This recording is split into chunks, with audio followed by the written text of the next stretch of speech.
We're very thankful that the Lord has given us another opportunity to come here to Friendship Missionary Baptist Church. We're thankful for the health and strength that He's given us. Thankful for the church allowing us to come this way, and we thank you for your prayers.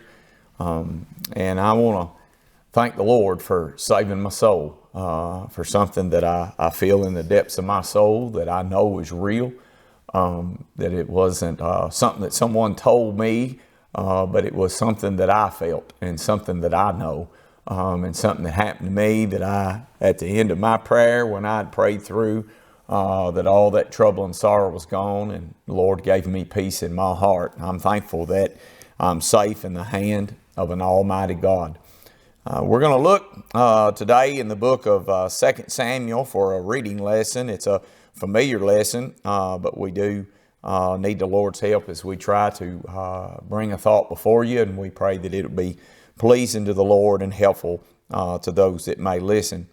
In 2 Samuel 11, it says in verse 1, "And it came to pass that after a year was expired, at the time of the kings to go forth to battle, that David sent Joab and his servants with him and all Israel, and they destroyed the children of Ammon and besieged Rabbah, and David tarried still at Jerusalem.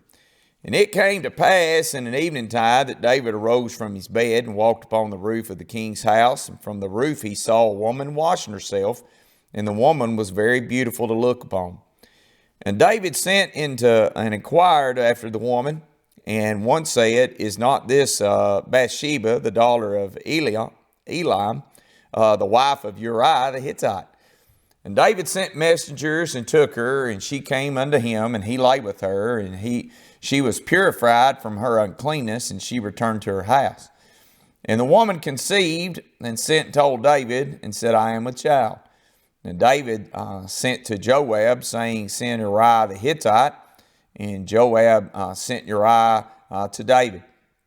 When Uriah was come unto him, David demanded how Joab did, and how the people did, and how the war prospered. And David said to Uriah, Go down to thy house and wash thy feet. And Uriah departed out of the king's house, and there followed him a mess of meat from the king.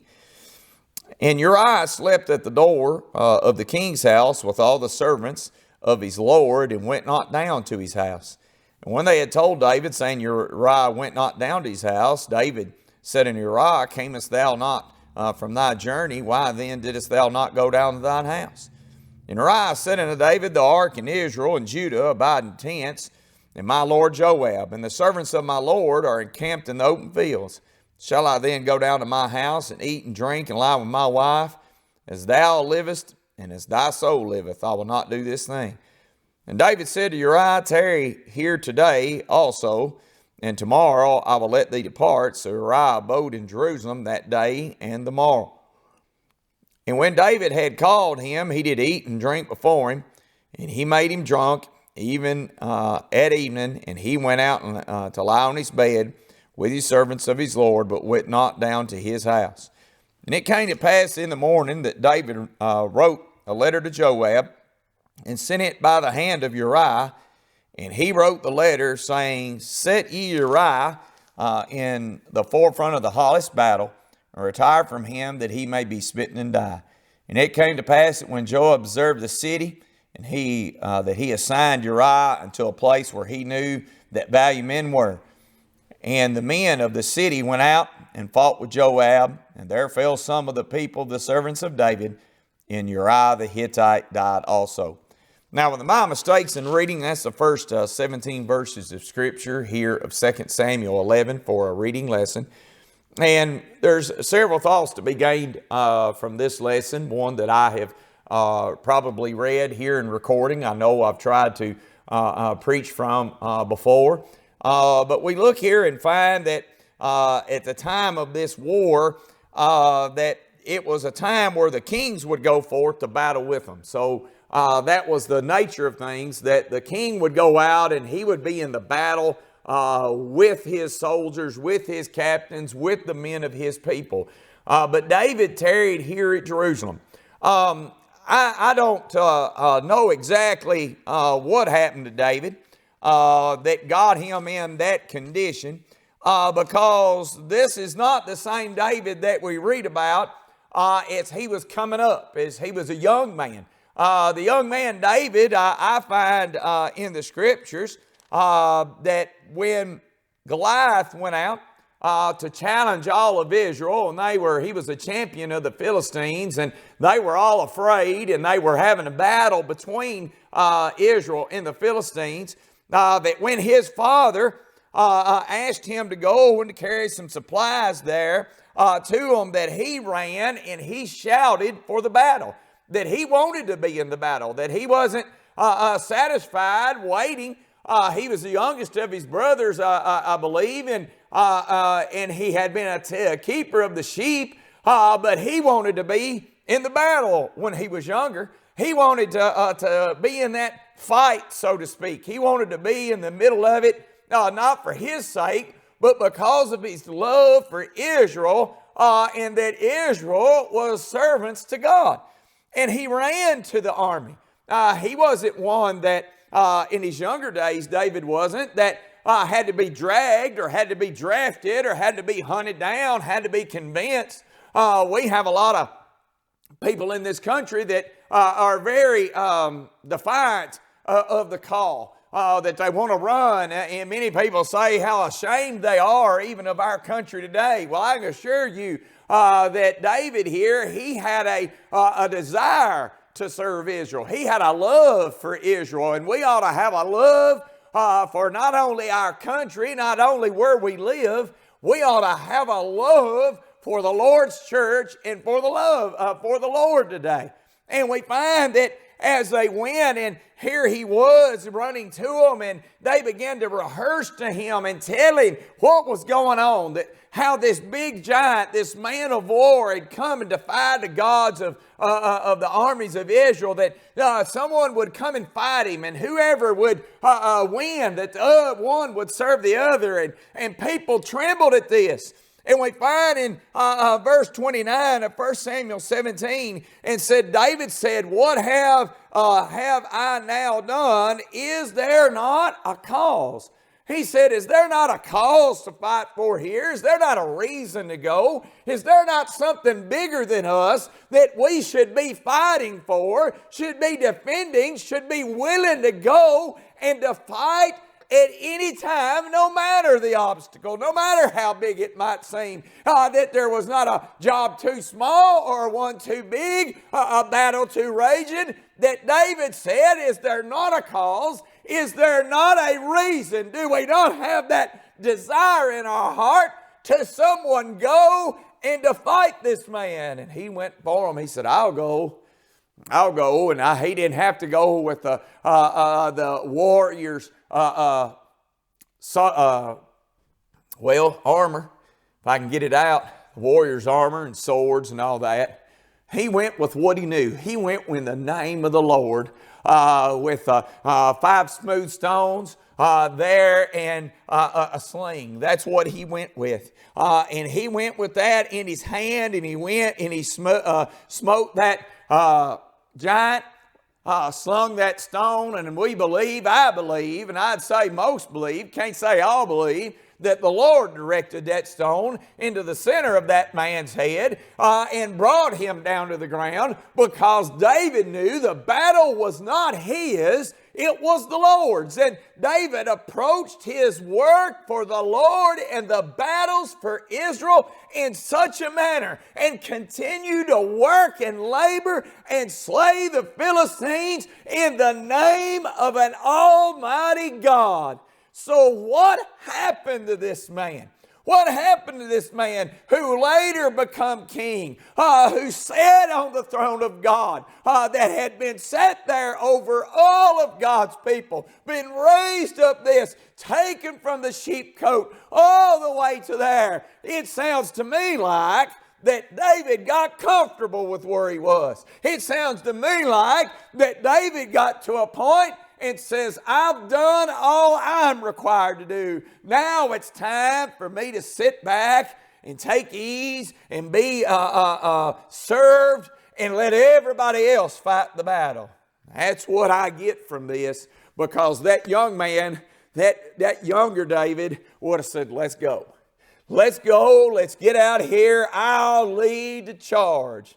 But you know, when he got to that point and he got comfortable and he got really relaxed to a point of at ease, that's when sin started creeping in, notions started creeping in, and he went out and he saw a woman bathing, the wife of Uriah the Hittite, and he called to her, sent for her and lied with her, caused her to be with child. He began to slip further away from God. I can tell you, when you get comfortable, when you get relaxed, when you get to thinking, I don't need to be in the battle for the Lord, and you begin to take ease and say, well, we'll let these younger ones, or we'll let this one do it, or we'll let that one do it. I'm going to tell you what, you're going to give room for the devil, and that's what he done. He gave room to the devil, and he had trouble come out of that, and he began to try to cover it up. And he called for Uriah to come back from the battle. Sent word to Joab to send him back. Asked him how things were going.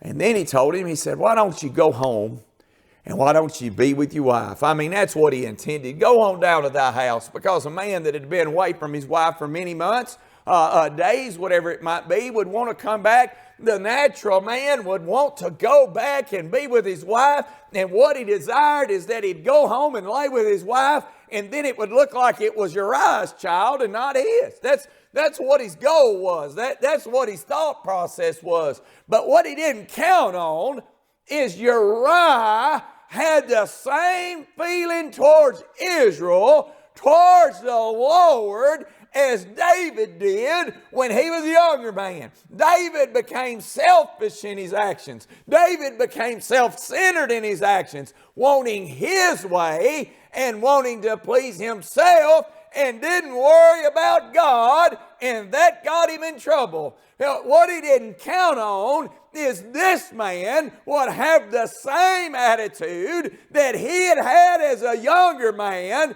when Uriah basically said, is there not a cause? We find that he asked him to go down. He sent a whole slew of meat with him. He was really going to try to cover his tracks and probably to soothe his conscience and to make Uriah feel special. But Uriah didn't go back home. Uriah, it says here, slept at the door of the king's house with all the servants of the Lord and went not down to his house. He didn't even go home. He couldn't feel at ease, and there was a reason he couldn't feel at ease. They came to the king David and told him, hey, he didn't go home. He slept out here in the open all night with thy servants. And he asked him, why didn't you go down? And he had an answer. Uriah said to David, the ark in Israel and Judah abide in tents. And my lord Joab and the servants of my lord are encamped in the open fields. Shall I then go down to my house to eat and drink and lie with my wife? As thou livest and as thy soul liveth, I will not do this thing. What was his answer? This is bigger than me. This is what his answer was. He said, how could I be so selfish? It's to take a break, to know that there are other people there, that there is, what did he say? He said, the ark is out there, the ark of God, that they had treasured, that God had put a special place for there. He said, they're out there. He said, and Israel's out there, and Judah, my Lord Joab, him that he served. He said, and all the men of Israel, they're all out there abiding in tents.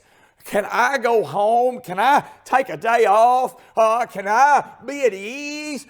Can I eat and drink and be merry and go down to my house and lie with my wife? Is this the time for me to be at ease? He said, I can't do it. I can't go down. He said, as thou liveth, as thy soul liveth, I'll not do this thing. What he was saying is, there's something far greater than me that I'm fighting for. There is something far more important than my temporary pleasure that deserves my effort. And hey, they obliged him. Now David, again, being selfish, he sent him down there with the instructions for Joab to put him in the hottest of the battle. And that when they had put him in the hottest of battle, to withdraw from him. And we find that Joab followed what he done. And it says it in verse 16, it came to pass when Joab observed the city, and he assigned Uriah unto a place where valiant men were.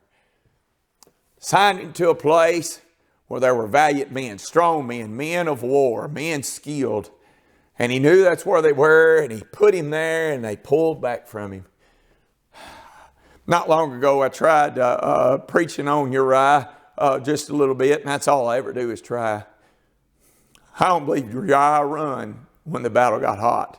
I don't believe when they ganged up on him when the numbers were greater. I don't believe he run. I don't believe he tried to find a hiding place. I believe he fought to the bitter end. And you know why he was fighting to the bitter end, though he didn't understand the forces that were at play to take advantage of him and to kill him. He wasn't just fighting for his king. He was fighting for the King of Kings. He was fighting for the Lord. He was fighting for God's people. He had a desire and a love much greater than what it was to just win a physical battle, to be adorned with awards, to be called the most valiant man, to have what people would say today with all the little medals. He wasn't fighting for those things. He was fighting because he loved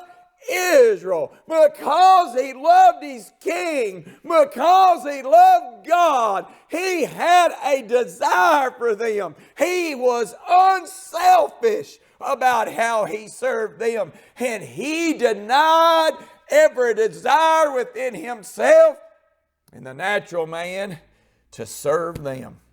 Oh, what an example we have here before us today. That we have the example of the man David, who had come up and he had labored and he began to get selfish. He began to want his desires. He began to want his way, and he sinned therein. Let me tell you what, today there are many people that have a cause. There are many people, even within the Lord's work, that they have a desire. They have what they would love to see. That they want to see things go this way, or they want to see things go that way, while they are carving out their cause to be more important than the cause. I want you to know today that when we begin to veer off and our desires become selfish and we begin to want things our way for self-justification, for gratification, whatever it might be, let me assure you, we're going to veer off and we're going to make mistakes and we're going to sin, and our focus will not be where it should be.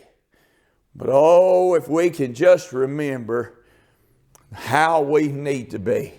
Like the young man David who ran to the battle. He didn't run to be seen. He wanted to be there.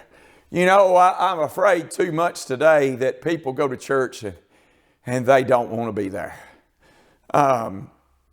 They come for appeasement of conscience. Well, I went to church. I was there. You might have to do that occasionally, I'm sure. I can say for myself, there's been times that I went out of duty and duty alone. But if that's the only reason you go to the Lord's house, is solely out of duty, solely out of custom, solely out of habit, and your heart ain't in it, you'll never get anything out of it.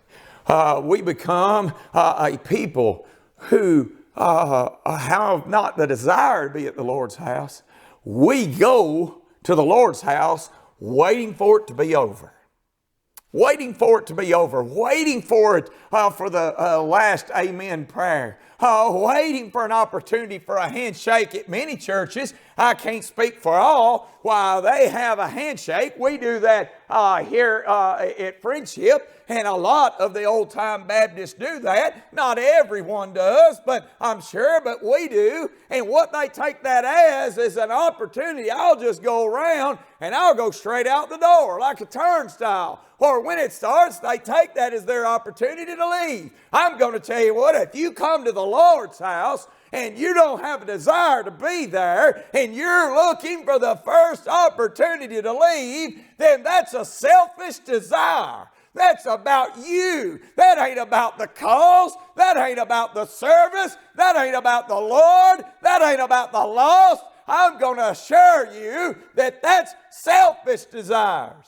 If you're looking for reasons to not go to church, you're looking for reasons to miss one day. Well, if you want one excuse is just as good as another if you don't want to go. Now, this is something that, I mean, even the rest of the religious world. I had don't understand what I'm about to say. About every 4 months, there's a month that's got 5 Sundays in it. Well, I've grown up around it, and we just went to church on Sunday. That's just what we done. Well, there was a place that I worked at. Someone had said something about a church on Sunday, and they said, well, we had a visiting preacher. It's Fifth Sunday, and I don't have no problem with visiting preachers on Fifth Sunday if that's what a church wants to do. And he goes, what do you mean a Fifth Sunday? What does that mean? And he goes, well, sometimes we don't have service, or sometimes we have someone else come in. And he said, well, just go to Brother Kevin. He can explain it. Well, it was really hard to explain. Because Sunday is Sunday. It might be 5 in a month, but Sunday's Sunday. But you know what a lot of people do on that 5th Sunday? You know what a lot of people say? That's my vacation day. That's my day off. That's my day that I can go do something else. Let me assure you, that's a selfish thought. That's a selfish thing to think that the Lord's Day is a day for us to take off from being at the house of God. Say, well, you're meddling now. Well, it's the Lord's Day. It doesn't matter how many of them that there are in a month. It is no different than the 1st through the 4th. And I can assure you that people need to be at the Lord's house every Lord's Day. Than any other thing, well, we're not having service. I guess I can go and I can do whatever I want. Go to the lake, go on vacation. One Sunday won't hurt. I'm going to tell you what, I hope the Lord don't take a Sunday off on us. How awful that would be for the Lord to say, I ain't going to have time for you today. We'd be a struggling people. Any day of the week, we'd be a struggling people. We are at our best state struggling people. But let me assure you today, those thoughts are selfish thoughts. Why, when we first get going into the Lord's church and we begin to come up in it, we have a desire, or we should have, and it's all maybe I got more zeal, and then something along the way begins to cause us to get comfortable and to get settled, and we begin to looking for reasons not to serve the Lord, to stay at home, to take a day off, to say, I need me time. I'm glad those old saints didn't look for me time. And you know, in the years ago, in this area, it might be this way at other places. I just know historically from this area, church might meet one Sunday a month. And you might say, well, they took off all those other Sundays. My expectation is they went and visited. It wasn't as many preachers, so it wasn't as many pastors. So one pastor might pastor 4 churches. But they were found in the Lord's house, and they were found hungry to be at the Lord's house. They had more of a dependence upon God than what we do. But we have prospered more, and it's become a crutch to us. It's become an entrapment to us. And I believe that David's success, his blessings, what he had at his disposal, what he had, it became a trap to him. And he become at ease, and he become comfortable. And guess what? He had trouble. Uriah, on the other hand, he knew there was something greater than him, something more important than him. And he desired to serve that, even if it meant his life. And he gave his life. He didn't benefit in the sense of, well, he died. Well, what good did it do him? He was fighting for something much bigger than him. He was fighting for something that was bigger and more important than him. I'm afraid sometimes we look and we think that this won't go on without us. I can assure you, if I don't make it through the day, the Lord's cause will go on fine without me. It doesn't have to have me to survive. It doesn't have to have me to go on. It needs the Lord. This is not about me, and it's not about you. It's about the Lord and about serving Him and giving Him the honor and glory all the days of our life, realizing that there is nothing more important to us than serving Him and being a part and an active part, a moving part, a willing vessel for the Lord in His church. I think about Daniel in the first chapter as Nebuchadnezzar had come and he'd taken them into captivity and had them, and they wanted the wisest and the best. They didn't want just anybody. They wanted what they felt was the wisest and the best, and they wanted to fatten them up. So they began to give these that they deemed had special gifts, meat from the king's table, from his, to nourish them up so that they were in a healthier looking state when they come before the king. And we find here that Daniel, in verse 8 of Daniel 1, and Daniel purposed in his heart. Now, he began to have the intention. I wrote this down. A purpose is that which is an intention of that which a person sets before himself as an object to be reached or accomplished. What I believe he done is he purposed in his heart. He had an intention toward God. He purposed in his heart that he would not defile himself with a portion of the king's meat, nor of the wine which he drank. Therefore he requested the prince of the eunuchs that he might defile himself. He said, give me pulse to eat. He said, and water to drink. He said, I, the Lord, will provide. I believe that most of us believe we've got to eat of the things of the world, the things that are offered to us if we're going to be fat, if we're going to have the same, if we're going to be sustained. We believe, well, we've just got to. We've just got to. We've got no choice but to, because if we don't, how are we going to make it?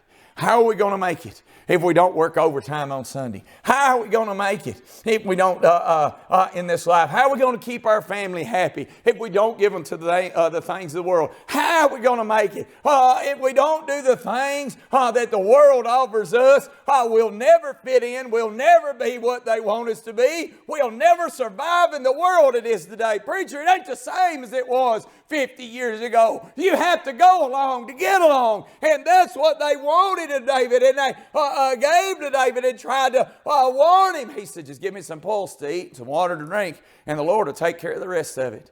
I'm going to tell you what the scriptures say, that at the end of those 10 days, the countenance of them appeared fairer in flesh than all the children which did eat the portion of the king's meat. He had a purpose. I'm going to stick with the Lord. I know the Lord is able. I don't need all that. I don't have to defile myself with that. I don't have to go that direction. I don't have to give into that because it looks bad, like the situation is bad. I don't have to give into that. And you look, let's think about the king's meat.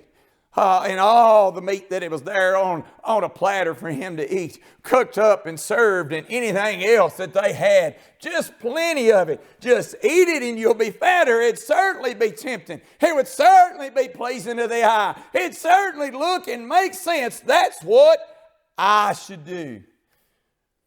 But he said, boy, if I take that, I'm a servant to that king. I am indebted to him if I go that direction. I believe Daniel knew that to cause the servant, being a servant of the Lord and being faithful to him, was worth more than what they could feed him. And he was willing to eat a little some pulse to eat and some water to drink, and he was dependent upon the Lord that he would be just as well off that way. Daniel didn't forget where he come from. Sometimes we forget where we come from. We get to looking and, oh, that won't hurt or this won't hurt. And the next thing you know, we're so far from where we started, we can't even find our way back. My brothers and sisters, there's a battle going on. There's a line to get on. And we are more like David in that time where the battle was there and we're tarrying at home. We are sitting comfortable. We are at ease. We are at ease. And there's very few Uriahs, if any, among us today. Now, Uriah wasn't a boastful servant. He wasn't one going around, look what I'm doing. He just wanted to fight. He just wanted to fight. And I'm not talking about being a brawler. He wanted to fight for the cause. He wanted to fight for what he loved. He wanted to be where the hottest battle was. You didn't have to convince Uriah, do you want to go and fight? He was ready to go. He was so ready to go, he never went home. He was there, willing and able. He had denied himself. He had put something bigger than him before him to serve to it. You say, well, what good did it do? What good did it do? It serves as an example, is what good that it did. I'm satisfied that from a distance they could see him fighting to the end, and that he never gave up, and that he was just as strong all the way up to the very end, that he held on and he didn't waver and he didn't give up. Brother Briley that baptized me, pastor there at Siloam for a while of my life, I remember when he got sick and he was in the hospital, and I went to see him. I was going to go out of town for work trip, and but I went to see him because they told me he wasn't doing well.